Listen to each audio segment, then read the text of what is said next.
कैसे चल रहा है आप लोगों का? पढ़ाई कर रहे हैं सब लोग? श्रेया? हाँ मैम।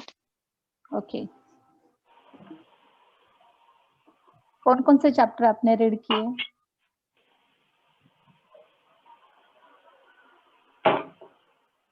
एटलस चैप्टर के नाम बताते जाओ। शांभवी, आपका क्या क्या प्रिपरेशन हुआ है? अभिनव, अनम्यूट करो, जिसे चाहिए वो यूज कर सकते हैं। हम 2 मिनट के लिए बात करेंगे। आज अपना ये चैप्टर कंप्लीट होगा, प्लांट ग्रोथ। आज हम न्यू लेसन स्टार्ट करेंगे, जो इम्पोर्टेंट है ना वो।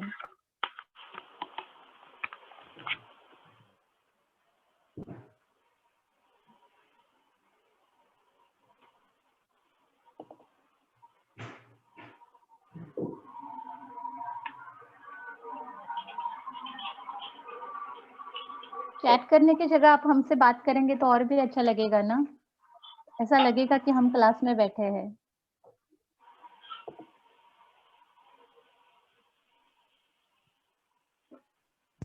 हाँ, गुड आफ्टरनून मैम।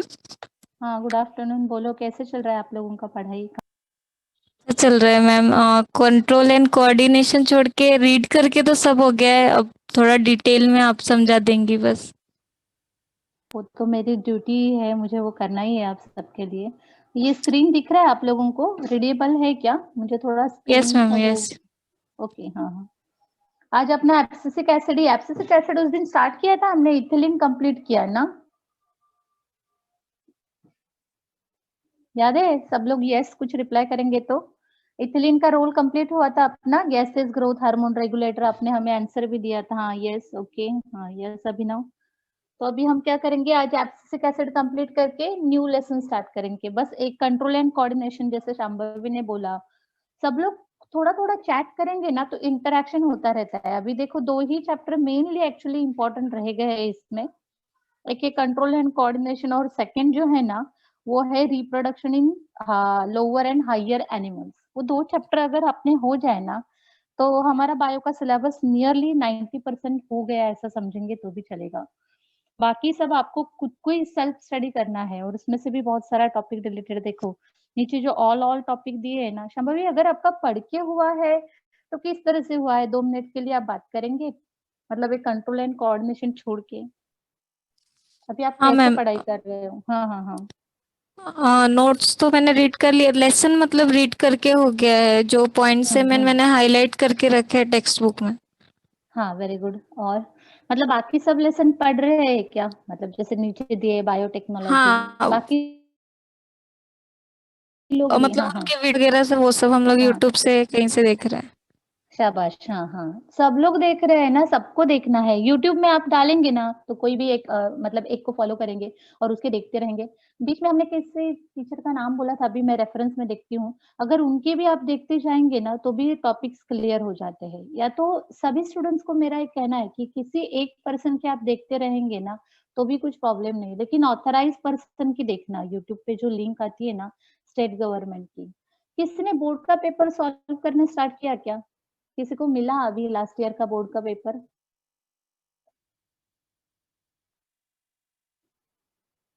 यस और नो? Am I audible? हम ऑडिबल है ना आप सबको? Am I audible to all of you? कुछ तो रिप्लाई, हाँ यस, यस कुछ लोगों मैम। के, हाँ हाँ हाँ। तो आपने किसी ने बोर्ड का पेपर लिया क्या? बोर्ड का पेपर ढूंढने की कोशिश की? अभी इतने जो स्टूडेंट्स हमें सुन रहे हैं, अप्रोक्सीमेटली कितने यहाँ पे है? 18 स्टूडेंट्स है। इसमें से 18 स्टूडेंट्स में से किसी के पास अगर 2019 का बोर्ड का पेपर है तो बोर्ड का पेपर आप लोग ग्रुप पे डालो, ताकि हाँ, बोर्ड का पेपर नहीं है अभी due to pattern change. No, last year का जो पैटर्न है ना वही पेपर पैटर्न आपका एग्जाम का रहेगा। तो इसलिए हम बोल रहे हैं 2019 का पेपर पैटर्न आप लोग ढूंढेंगे और वही डालेंगे तो वो राइट है। बस उसमें से जो सिलेबस डिलीटेड है ना वो नहीं आएगा। तो आप लोग सब लोग महाराष्ट्र स्टेट गवर्नमेंट का अगर आपको क्वेश्चन पेपर मिलेगा, मिलेगा ही आपको श्योरली, कहीं ना कहीं पे मिलेगा ही। तो वो आप रेफर करेंगे। अभी मेरा सब मटेरियल कॉलेज में है, परसों अगर मैं कॉलेज में जाऊंगी तो कलेक्ट करके लेके आती हूँ, तो आपको 2019 का पेपर में डालती हूँ। टिल दैट अगर आपको मिला तो और भी अच्छा है। और एक काम कर सकते हैं आप लोग, 2 साल के पहले मतलब जो भी 11th और 12th के दोनों के टेक्स्ट बुक आपके पास होने चाहिए, क्योंकि ये जो आया ना, ये जिबरलिन, साइटोकाइनिन, ये सब 11th स्टैंडर्ड में था। अब इसमें से देखो 11th स्टैंडर्ड के जो टॉपिक है जो 12th में आए, उसमें से कौन-कौन से आए मैं बताती हूँ। जो 11th स्टैंडर्ड में थे लेकिन वो 12th में आए करके। ये 12th का ही है, reproduction in lower and higher plant. सब लोग देख लो, मतलब 10 ईयर से ये 12th में है। तो ये टॉपिक के क्वेश्चंस अपने पास ओल्ड टेक्स्ट बुक में भी रहेंगे, ओल्ड पेपर पैटर्न में भी रहेंगे। फिर रिप्रोडक्शन इन हायर प्लांट्स, ये भी ओल्ड पेपर पैटर्न में रहेंगे। इनहेरिटेंस एंड वेरिएशन, ये भी लास्ट ईयर 12th का ही था। मॉलिक्यूलर बेसिस ऑफ इनहेरिटेंस, ये भी 12th का ही है। ओरिजिन एंड इवोल्यूशन, ये भी 12th है। तो ये 11th का टॉपिक ये है, plant water relation, plant growth and mineral nutrition. इसमें से सर्कुलेशन भी 12th में था, बस रिस्पिरेशन 11th में है। तो ये 1, 2, 3 ये टॉपिक। फिर उसके बाद एनहांसमेंट इन फूड प्रोडक्शन, हाँ, फिर बस बाकी ये सब 12th के टॉपिक है। मतलब ओनली 3 टॉपिक ही 11th के उन्होंने ऐड किए हैं। बाकी एज इट इज 12th का जो टॉपिक है वैसा का वैसा ही रखा गया है। आपको थोड़ी बहुत आइडिया आ गई ना अभी बायोलॉजी एग्जैक्टली क्या है, वो सब आपको समझ में आया है। क्लियर हुआ है कि नहीं? अभी देखो ह्यूमन हेल्थ एंड डिसीज है, इसको हम कैसे पढ़ेंगे? अगर किसी को थोड़ा-सा मेहनत करने की आदत है, तो इसमें क्या करेंगे? What is the causative? Who is the causative of that disease? कौन कॉजेटिव है? अगर डिसीज होता है, तो उसके सिम्पटम्स क्या आएँगे? और फिर उसके बाद उसके प्रिवेंटिव मेजर और क्यूरेटिव मेथड, मतलब वो डिसीज ना होने के लिए हमें क्या प्रिवेंट करना चाहिए और उसे कैसे क्यूर करना चाहिए? तो यहाँ पे ह्यूमन हेल्थ एंड डिसीज में 10 या 11 डिसीज दिए गए हैं और हर डिसीज का कॉजेटिव एजेंट कौन है? उसका प्रिवेंटिव मेजर कैसा है, वो डिजीज होने के बाद उसके सिम्टम्स क्या है, और फिर उसके बाद प्रिवेंटिव मेजर, उसे हम प्रिवेंट कैसे करेंगे और मेडिसिन कैसे लेंगे, इसके बारे में 4 पॉइंट अगर आपके ध्यान में आ जाए और 4 पॉइंट के सब पॉइंट्स 2 2 2 2, तो ये लेसन आपका क्लियर हो जाएगा। हेल्थ मतलब क्या? चलो ठीक है, अगर ये सब बोलती रहूंगी तो टॉपिक रह जाएगा। मुझे एज रेस्पिरेशन स्टार्ट करना है। प्लांट ग्रोथ में अपना एक ही टॉपिक बाकी है, ओनली 7.9 ही एग्जाम के लिए रखा गया है। तो 7.9 में से अपना ऑक्सीजन ही बाकी है। इथिलीन का रोल हुआ है, क्लियर है ना आप सबको? तो इथिलीन के बाद अब नेक्स्ट हार्मोन है, that is not growth promoter, actually ये ग्रोथ इनहिबिटर है। This hormone is called as a growth inhibitor. So this is a natural growth inhibiting hormone. ये growth inhibiting hormone है, and this inhibiting hormone observe in shedding of cotton ball. तो ये जो cotton plant था, वो cotton plant के मतलब जो बॉल है वो नीचे गिर जाते थे। क्यों गिर रहे हैं? तो साइंटिस्ट ने ढूंढा उसमें कि वो फॉल डाउन होने के पीछे उसके रीजन है the chemical substance that is called as abscisin. And abscisin की थोड़ी बहुत डेरिवेटिव चेंज होना, डेक्स्ट्रो और लिवो रोटेशन चेंज होना, उस बेसिस पे उसको नाम दिया है एब्सिसिन 1 एंड एब्सिसिन 2। तो यहाँ पे ये डिस्कवरी कैसे हुई उसके बारे में इंफॉर्मेशन आया। हर लेसन, हर हार्मोन का ऐसा ही है, देखो अगर आपने देखा होगा तो आप एक काम कर सकते हैं, 5 ऐसे टेबुलेटेड फॉर्म में लिख सकते हैं। टेबुलेटेड फॉर्म में लिखना मतलब क्या कि फॉर एग्जांपल सपोज हमने यहाँ पे लिखा ऑक्सिन, फिर उसके बाद नेक्स्ट लिखा जिबरलिन, फिर उसके बाद जिबरलिन के बाद मेटा पेन, जिबरलिन के बाद क्या आया बताओ? फॉर एग्जांपल साइटोकाइनिन, ये आपने लिखा। और फिर यहाँ पे क्या आया? डिस्कवरी। उसका डिस्कवरी कैसे हुआ, उसका इंट्रोडक्शन क्या आया, फिर उसके रोल क्या है, उसके इन शॉर्ट रोल क्या है। तो अगर यहाँ पे आपने लिखा एपिकल डोमिनेंस, तो यहाँ पे आपके सामने क्या आएगा? नो एपिकल डोमिनेंस जिबरलिन में। यहाँ पे suppose breaking the seed dormancy नहीं है, तो सिड डॉर्मेंसी वो एज इट इज रखेगा। और यहाँ पे क्या आएगा? Breaking the seed dormancy. तो ओनली हाफ पेज में ना आपका ये पूरा चैप्टर हो जाएगा कि किसने डिस्कवरी किया, किसका इंट्रोडक्शन है, क्या क्या रोल है। इसमें से अगर कोई करेगा इंडिविजुअल, देखो जो भी सेल्फ स्टडी करेगा ना, जो चार्ट बनाएगा ना, उसको ज्यादा बेनिफिट है।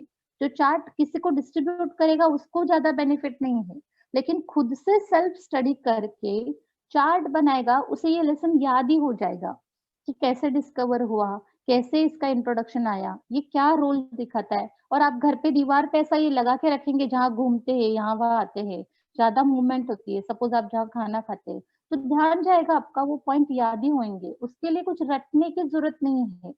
तो अगर किसी ने बनाया और ग्रुप में डाला, तो भी बहुत अच्छा है, क्योंकि आपने बनाया है तो आपका स्टडी तो कोई खींच के नहीं लेगा, बस किसी को डायरेक्टली मिलेगा। लेकिन जिसको मिलेगा, अगर उसने वो रीड किया तो उसको भी याद हो जाएगा।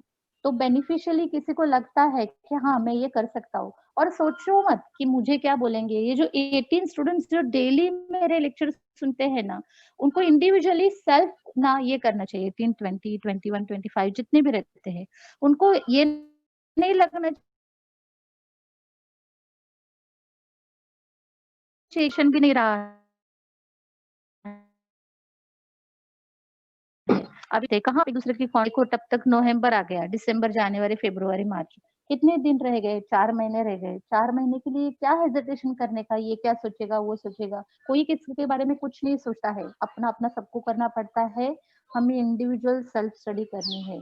अगर हम किसी के लिए लाइफ में मोटिवेटर बन सकते हैं, तो that will be good to all. तो मैं आपको रियली इंसिस्ट करती हूँ, सबको फोर्स करती हूँ, जो ऑनलाइन लेक्चर सुनते हैं उनको, रियली आप लोग राइटिंग करो, ग्रुप पे डालो। तो वो जो बाकी 30-40 स्टूडेंट्स नहीं आते ना, उनको थोड़ा फीलिंग होगा कि अरे ये लोग इतना कर रहे हैं, हमको भी करना चाहिए। तो अगर किसी को लगता है कि हाँ मैडम, मैं ये चार्ट बना सकती हूँ, तो कोई भी बनाए और ग्रुप में डाले। लेकिन कोई रिस्पॉन्सिबिलिटी ले, तो ज़्यादा अच्छा लगेगा टीचर को कि यस मैडम, मैं बनाता हूँ। अगर आप कोई चैट करे तो चलेगा। तो देखो यहाँ पे है, क्योंकि मैं फ़ोर्सफुली आपको किसी को बोल नहीं सकती, मैं किसी को जानती नहीं हूँ ना ज़्यादा। तो सपोज़ कोई किसी को, अगर मैं 11th में आपको किसी को पढ़ाती, तो मैं फ़ोर्सफुली बोल सकती थी कि हाँ, ये आपको करना ही है। सबको फ़ोर्स नहीं कर सकती ना, तो आप फ़ोर्स ले लो, इंटरनल फ़ोर्स लेके। शांभवी और साक्षी, इसमें से शांभवी है ना, वो ये करेगी चार्ट। अभी मैं शांभवी को बोल रही हूँ, शांभवी है क्या? ओके, तो ये सब इंट्रोडक्शन का, और यस ओके। तो देखो अभी फिर उसके बाद नेक्स्ट क्या है, दिस सब्सटेंस देखो, that is Wareing isolated substance from buds of Acer that can induce the bud dormancy and named it dormin. तो उन्होंने उस डॉर्मेंसी जो प्रॉपर्टी दिखाने वाले केमिकल को ही, उसी को उन्होंने नाम दिया, that is called as a dormin. And these two identical chemical substances were given the common name abscisic acid. ये जो एब्सिसिन 1 एंड 2 केमिकल था, और दूसरा केमिकल जो एसर सेपरेट किया गया है, दैट इंड्यूस, वो जो एसर केमिकल सब्सटेंस है, that induce the bud dormancy. तो एक क्या दिखा रहा था, एक बर्ड को फॉल डाउन कर रहा था, और एक दूसरा दिखा रहा था बर्ड को डॉर्मेंसी, और उसी बर्ड केमिकल को नाम दिया डॉर्मिन। और ये दोनों सेम है, केमिकल कंपोनेंट सेम है, इसलिए उन दोनों को कॉमन नेम दिया गया, and that is called as abscisic acid. ये कहाँ प्रिपेयर होता है? It is prepared in the leaves, in the fruits, in the roots and the cells. Chemically it is 15 carbon sesquiterpenoid. अब 15 कार्बन मतलब जैसे अपना ग्लूकोज जो है ना, 6 कार्बन है, C6H12। तो वैसे यहाँ पे C15, H30 या उससे भी ज्यादा ऐसा केमिकल कंपोनेंट है, and it is synthesised from the mevalonic acid. तो मतलब क्या, केमिकली एक केमिकल कंपोनेंट है, मतलब सपोज ग्लूकोज है, तो ग्लूकोज का फॉर्मूला क्या है, C6H12O6। तो C6H12O6 में से हम क्या डिराइव कर सकते हैं, तो C6H12 में से C2H6O2 ऐसा कुछ बना सकते हैं ना, क्योंकि इसमें से ये सेपरेट हो सकता है। वैसे ही मेवालोनिक एसिड, ये इससे भी कॉम्प्लेक्स है। किससे कॉम्प्लेक्स है? एब्सिसिक एसिड से। तो ये कार्बन, ये शायद मेवालोनिक एसिड मोर देन C20 होगा, या तो मोर देन C15 है, इसलिए केमिकली C15 डिराइव हो रहा है। तो उसके बाद फिजियोलॉजिकल इफेक्ट क्या करता है एब्सिसिक एसिड, जैसे अभी हमको मालूम हुआ, ऑक्सिन का रोल मालूम हुआ, जिबरलिन का रोल मालूम हुआ, फिर साइटोकाइनिन का रोल मालूम हुआ, इथिलीन का रोल मालूम हुआ, 4 केमिकल का रोल मालूम हुआ प्लांट बॉडी में। वैसे ये क्या करता है, बाकी के लोग जो काम करते हैं उसको ये स्टॉप करता है। साइटोकाइनिन का रोल स्टॉप करता है, ऑक्सिन का रोल स्टॉप करता है, जिबरलिन का रोल स्टॉप करता है। So this hormone is called as a inhibitor hormone. ये इनहिबिट करता है, जो एक्टिवेट करता है उसे इनहिबिट करता है। तो कभी कभी अपने साथ भी ऐसा होता है ना, हम कुछ बहुत अच्छा काम करते हैं लेकिन हमें किसी के ऊपर फेथ होगा और उसने बोला ये मत करना, तो हम नहीं करेंगे। तो same like that it promotes the abscission of leaves. ये क्या करता है, लीव्स का एब्सिशन करता है and induces the dormancy in many plants. Abscission of leaves मतलब क्या, ये लीव्स को जोन फॉर्म करने के लिए हेल्प करता है। ये जो लीव्स है ये येलो हो रहे हैं ना, तो ये एब्सिशन फॉल डाउन करने के लिए यहाँ मदद करता है। तो ये फॉल डाउन करना मतलब यहाँ से न्यूट्रिएंट को जाने नहीं देगा, तो ये लीव सब गिर जाएंगे। तो मोस्टली देखो समर सीजन में देखना ऐसा ज्यादा दिखता है हमें। समर सीजन में ना सब प्लांट्स के लीफ गिर जाते हैं। ऐसा क्यों होता है, क्योंकि जितना ज्यादा लीफ रहेंगे उतना ज्यादा इवापोरेशन होगा। तो बॉडी से अगर हमारा पानी निकल जाए तो हमको क्या होता है, हमको हॉट स्ट्रोक होता है। तो वैसे प्लांट को भी हॉट स्ट्रोक हो सकता है ना, तो ना होने के लिए सारी जगह पे एब्सिशन लेयर फॉर्म होता है। तो ये पहला रोल आता है एब्सिसिक एसिड का। It promote the abscission of leaves and induces the dormancy in many plants. तो मेनी प्लांट को समर सीजन में जर्मिनेट होने नहीं देता। जर्मिनेट होगा तो गर्मी से ही मर जाएगा, इसलिए वो डॉर्मेंसी दिखाता है। It control the dormancy in bird, new bird आने नहीं देता। Dormancy in bird and seeds by inhibiting the growth process. उनकी ग्रोथ होने नहीं देता। जितना ज्यादा बर्ड आएगा जितना ज्यादा वाटर की रिक्वायरमेंट होगी। तो जब अनफेवरेबल कंडीशन रहेगा, mostly in summer season, more amount of abscisic acid रहेगा। ये क्या करेगा, it accelerate the senescence of leaves. जल्दी जल्दी लीव्स को येलो करेगा। एक्सेलरेट मतलब फास्ट करना। ये लीव्स को येलो करके लीव्स को फॉल डाउन दिएगा। It accelerate the senescence of leaves, it accelerate the senescence of flower. Flower को जल्दी मैच्योर करेगा एंड फ्रूट को भी राइपनिंग दिखाएगा और जल्दी फ्रूट नीचे गिर जाएगा। It inhibits the delay of cell division. ये डिलेस करेगा cell division and cell elongation and suppresses the cambium activity. Vascular cambium activity भी सप्रेस करेगा। सेकेंडरी ग्रोथ फॉर्म होने नहीं देगा। स्टेबल ब्रेक सबको स्टॉप देगा। इनहिबिटिंग द माइटोसिस, तो ये सारी एक्टिविटी वो कैसे स्टॉप करता है, माइटोसिस ही नहीं होने देता। वैस्कुलर कैम्बियम जो जाइलम और फ्लोएम सेल है, उन सेल में डिवीजन ही नहीं होने देगा। तो ऑटोमेटिकली डिवीजन नहीं होगा तो सेल इलोंगेशन नहीं होगा, वैस्कुलर कैम्बियम फॉर्म नहीं होगा, सेकेंडरी ग्रोथ नहीं होगी, प्लांट का कोई मास इंक्रीज नहीं होगा। So abscisic acid could cause the efflux of K plus ions from the guard cell and result in closure of stomata. मतलब opening of stomata, more amount of carbon dioxide is enter and closing of stomata, it doesn't give pass out मतलब pathway to water molecule as well as oxygen. तो ज्यादा से ज्यादा water molecule को body के बाहर फेंकेगा नहीं। और वो कैसे नहीं फेंकेगा, तो by potassium ions, efflux of what ion, potassium ions from the guard cell. तो गार्ड सेल में टर्जिडिटी मेंटेन करके रखेगा। अगर गार्ड सेल की टर्जिडिटी निकल जाएगी तो स्टोमेटा खुल जाएगा और स्टोमेटा को टाइट पकड़ के रखने के लिए के प्लस आयन को अंदर स्टोर करके रखेगा। अगर वो निकले, ऑस्मोसिस हो जाएगा, तो टर्जिडिटी लेस हो जाएगी और स्टोमेटा ओपन हो जाएगा। So this abscisic acid is preventing the guard cells from the opening and guard cell turgidity is maintain by abscisic acid. So ये मस्त क्वेश्चन है, मतलब ये 1 मार्क के लिए आ सकता है। जब हम बोलते हैं ना ये 1 मार्क के लिए आएगा, तो आप भी अंडरलाइन कर लो और वहां पे स्टार, 1 स्टार, 2 स्टार, 3 स्टार ऐसे करके रखो, ताकि आप पढ़ेंगे तो आपको याद रहेगा। So it is known as a anti transpirant. तो एंटी ट्रांसपायरेंट मतलब क्या, loses the transpiration, transpiration rate कम करेगा। It act as a stress hormone. बाकी के सब हार्मोन रिलीफ हार्मोन काम कर रहे थे, लेकिन ये क्या हार्मोन कर रहा है, देखो stress hormone, by inducing to plant to bear the adverse environmental condition. तो अनफेवरेबल कंडीशन में ये स्ट्रेस को बियर करता है। So this is called as a stress hormone. तो जहां पे प्लांट की अनफेवरेबल कंडीशन रहेगी वहां पे प्लांट का ये फ्रेंड है, बेस्ट फ्रेंड है। So this is called as a stress hormone. वो उसे हेल्प करता है अनफेवरेबल कंडीशन में। It inhibits the flowering in a long day plant but stimulates the flowering in the short day plant. तो short day plants में जहां abscisic acid रहेगा वहां पे ज्यादा ज्यादा फ्लावरिंग आ जाएगा।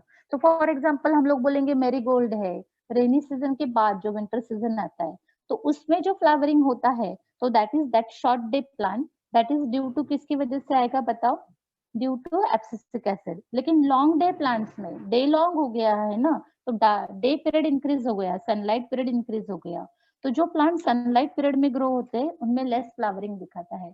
तो जैसे रेनी सीजन में देखो, विंटर सीजन में देखो, more amount of flower initiation होता है, लेकिन विंटर समर सीजन में नहीं होता। So that is due to abscisic. किसकी वजह से आएगा बताओ? Due to abscisic acid. लेकिन लॉन्ग डे प्लांट्स में डे लॉन्ग हो गया है ना, तो डे पीरियड इंक्रीज हो गया, सनलाइट पीरियड इंक्रीज हो गया, तो जो प्लांट सनलाइट पीरियड में ग्रो होते हैं उनमें लेस फ्लावरिंग दिखाता है। तो जैसे रेनी सीजन में देखो, विंटर सीजन में देखो, more amount of flower initiation होता है, लेकिन विंटर समर सीजन में नहीं होता। So that is due to abscisic acid. Abscisic acid doesn't show the flowering also. तो इस तरह से अपना ये टॉपिक कंप्लीट हुआ, चैप्टर कंप्लीट हुआ। तो शांभवी आपको ये काम करना ही है, 1 2 3 4 5 हार्मोन लेके उसका रोल करेंगे। मैं 2 मिनट्स के लिए इसके ऊपर सबको क्वेश्चन पूछती हूँ, आप लोग आंसर करेंगे? Only 2 minutes. हाँ, यस और नो कुछ नहीं बोल रहे, पूछू कि नहीं? Am I audible? Okay. Okay.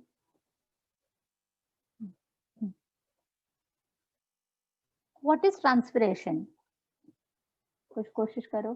What is transpiration?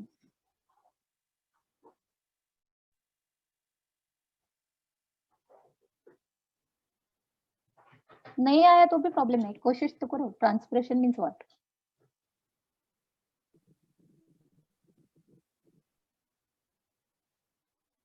No passage of any material. Any material नहीं बोल सकते, और कुछ काइंड ऑफ फ्लूइड होके चलेगा। काइंड ऑफ फ्लूइड भी नहीं आएगा, लेकिन ठीक है, कोशिश तो किया है ना। एक सिंपल लाइन है, आपको 11th स्टैंडर्ड में हुआ है, cuticular transpiration, lenticular transpiration, stomatal transpiration. अब स्टोमेटा हमने एक्सप्लेन किया, चलेगा, फ्लूइड भी चलेगा क्योंकि गटेशन प्रोसेस में आता है स्टोमेटा। लेकिन हाँ, क्लियर दिख नहीं रहा। Okay, yes. हाँ, loss of water in form of vapour, ये एकदम सिंपल लाइन में राइट आया। Loss of water in form of water vapour is called as a transpiration. और जब वो सॉल्टी होगा ना, तो लीफ में वो सॉल्ट डिपॉजिट होगा, सॉल्ट वेपराइजेशन के फॉर्म में बाहर नहीं जाता, और इसे प्रिवेंट करने का काम कौन सा हार्मोन करता है? Abscisic acid. So word is used that is called as a anti transpirant. Okay, why this hormone known as a stress hormone? Why this hormone is known as a stress hormone?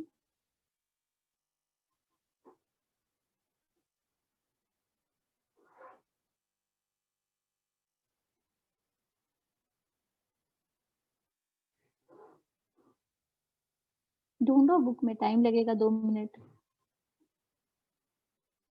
क्यों उसे stress hormone कहा गया है?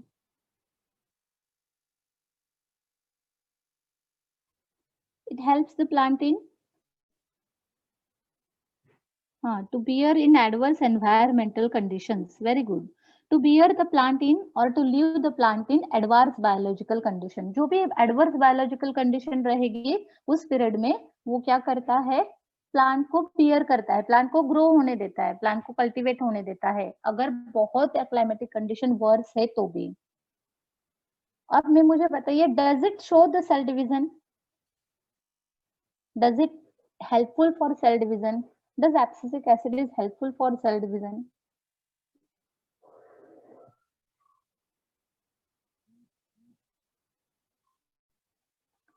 Is the presence of abscisic acid increases the cell division? Does abscisic acid is useful with cytokinin? Cytokinin have a role of cell division. Means in presence of abscisic acid, there is no role of what hormone? Cytokinin. Okay. Main role of abscisic acid is what? What is the main role of abscisic acid? Name से indicate होता है, देखो abscisic. What is main role of abscisic acid?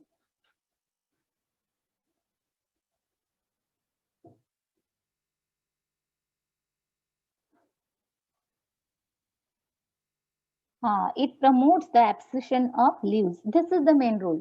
ये सारे leaves के, fruits के, flower के abscission layer को फॉर्म करने में हेल्प करता है। Okay, thank you. तो चलो अभी हम न्यू लेसन स्टार्ट करेंगे जो इम्पोर्टेंट है। सब लोग थोड़ा फ्रेश हो जाओ, नया टॉपिक है ना। अभी हमारा न्यू टॉपिक है, इसे कंप्लीट करने के बाद मैं कंट्रोल एंड कोऑर्डिनेशन स्टार्ट करती हूँ। तो ये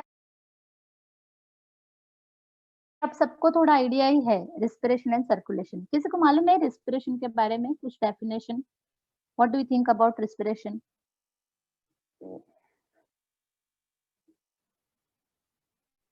बोलो, क्या लगता है आपको? अनम्यूट करके भी बोल सकते हो। आपको क्या लगता है respiration means? Inhalation and exhalation. Diksha, okay good. और ब्रीदिंग में क्या डिफरेंस आएगा फिर दीक्षा?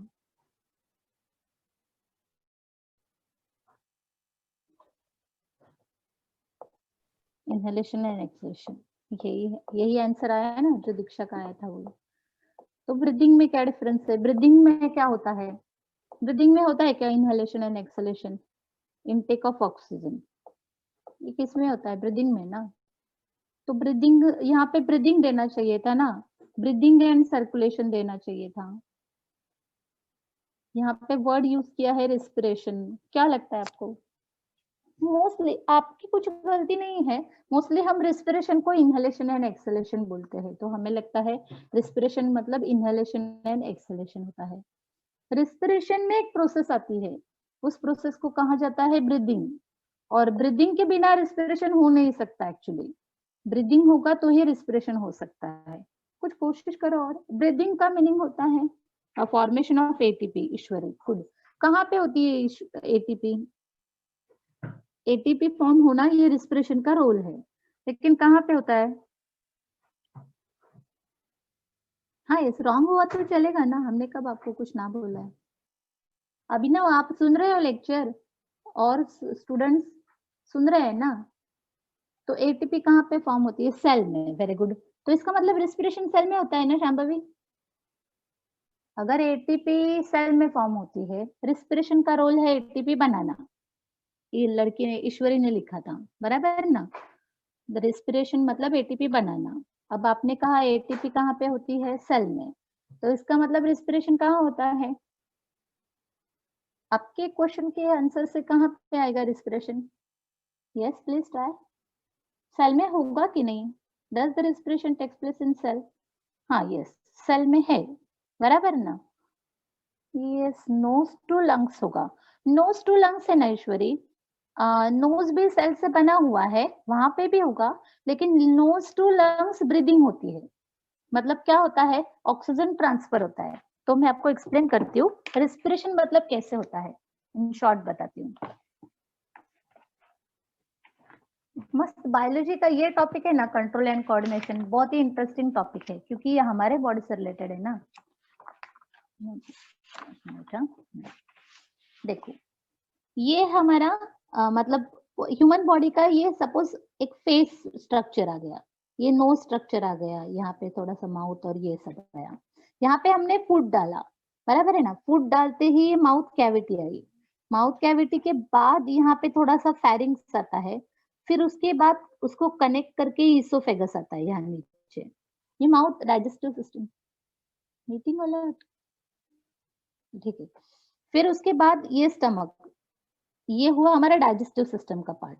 अब ये नेसल कैविटी है, ये नेसल नोज के थ्रू जा रहा है ना, तो ये नेसल कैविटी है।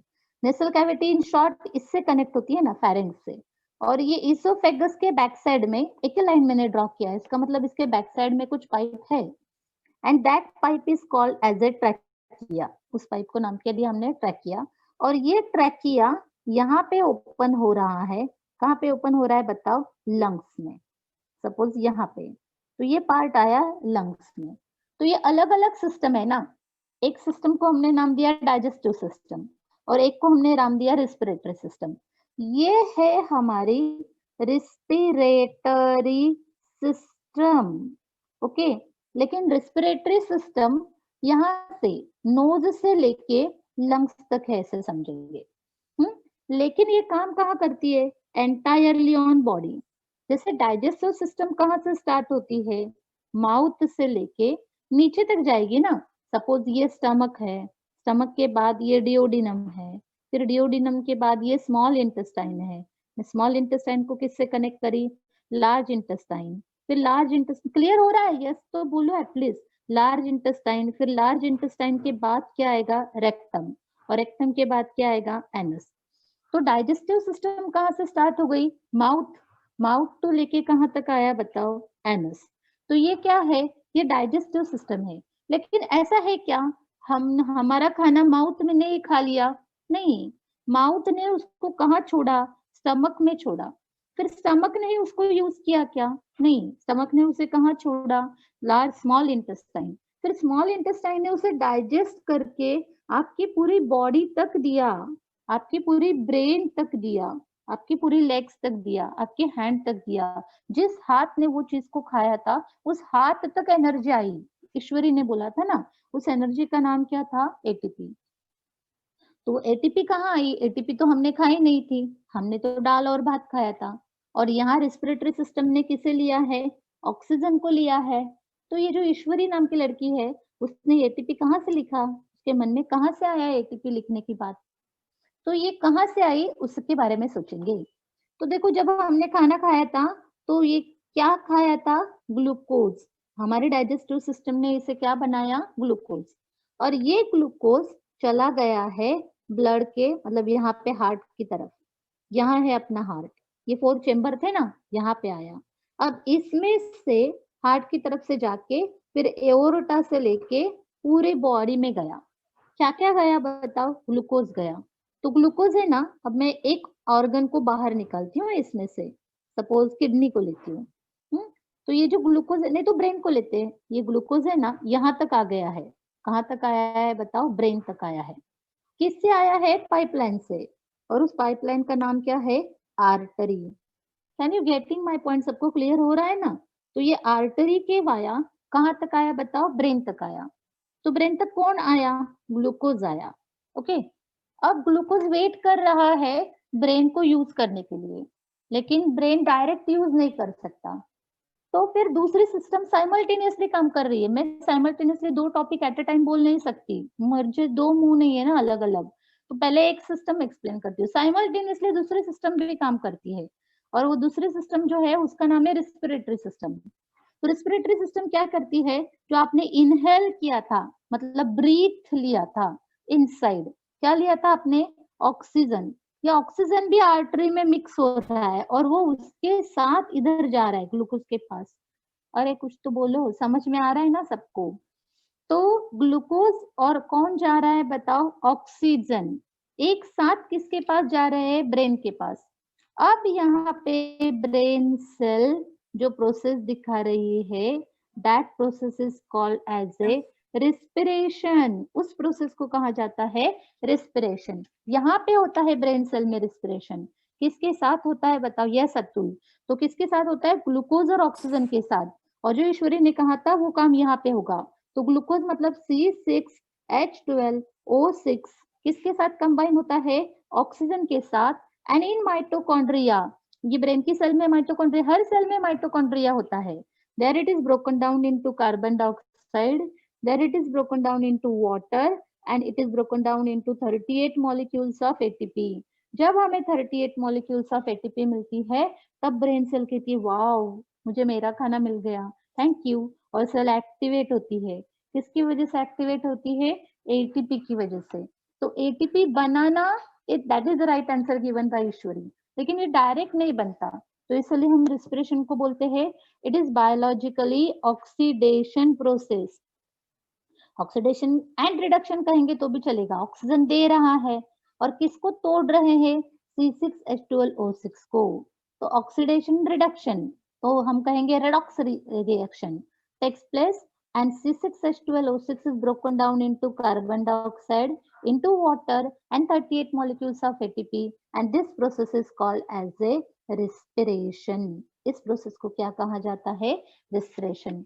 तो ऑक्सीजन डायरेक्टली नहीं आता, इस सिस्टम से आता है, इसलिए हमारे चैप्टर में हमें रिस्पिरेटरी सिस्टम भी पढ़ना है, क्योंकि हमें 2 सिस्टम इसमें से ध्यान में रखने चाहिए, एक जो हमने खाना खाया वो डाइजेस्टिव सिस्टम जिससे हमें ग्लूकोज मिलता है, नहीं तो कभी कभी क्या सब लोग थोड़ी ग्लूकोज खाते हैं मैडम, हम लोग तो नॉनवेज भी खाते हैं, तो नॉनवेज खाते हैं तो हमें ग्लूकोज मिलता है क्या?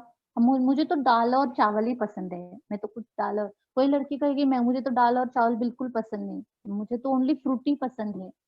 तो कोई ऐसा होगा, कोई कहता होगा पूरा दिन भर एक आध पर्सन ऐसा होगा कि जिसने ओनली अल्कोहल ही पिया होगा, तो उसको कैसे मिलता है एटीपी? उसकी बॉडी में कैसे मिलता है एटीपी? तो वो भी तो अल्कोहल पीना मतलब C2H5OH ही ले रहा है ना, जो भी होगा तो C2H5OH को ब्रोकन डाउन करना पड़ेगा, कुछ तो CO2 में ब्रोकन डाउन होगा, कुछ तो H2O में ब्रोकन डाउन होगा, कुछ तो एटीपी बनेगी ही ना।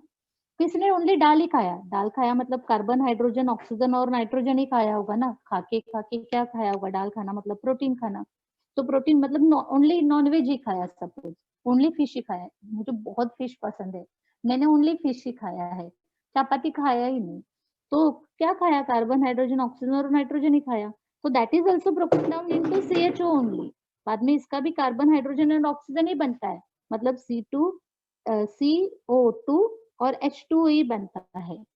अब जो भी खाओगे, हमारे बॉडी में जो भी एमिनो एसिड हमने लिया था, प्रोटीन लिया था, जो भी घी लिया है, किसी को बहुत सारा घी खाना पसंद है, सपोज तेल लिया है, ऑयल लिया है, सब इन फ्यूचर जाके कहाँ पे कन्वर्ट होता है?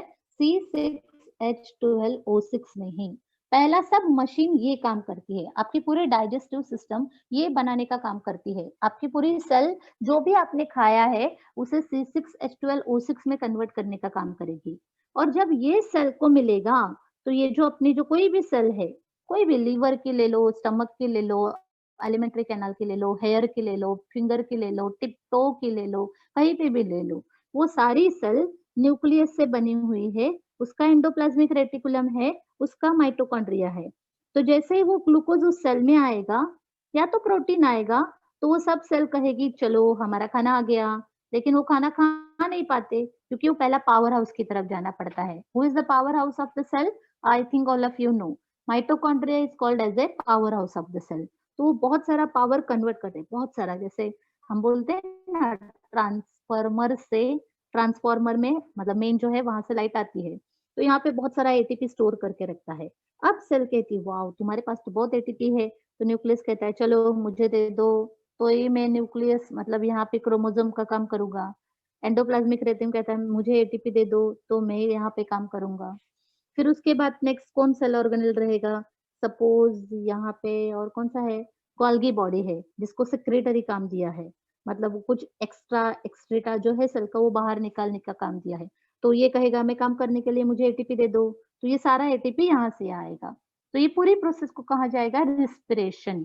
तो देखो हमने इंट्रोडक्शन बताया, तो अभी मैं रीड करती हूँ फास्टली।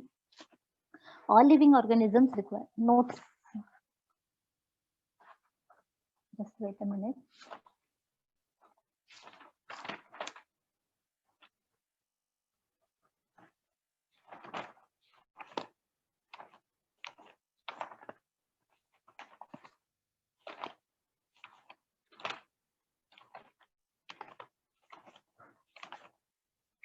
हमने ये नोट्स भेजे हैं ना आपको रेस्पिरेशन के?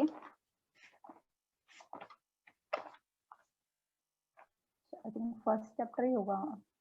ओके ठीक है, नोटबुक में नहीं है, वो पहले नोट्स भेजे हैं ना हमने, मैं निकाल के रखती हूँ।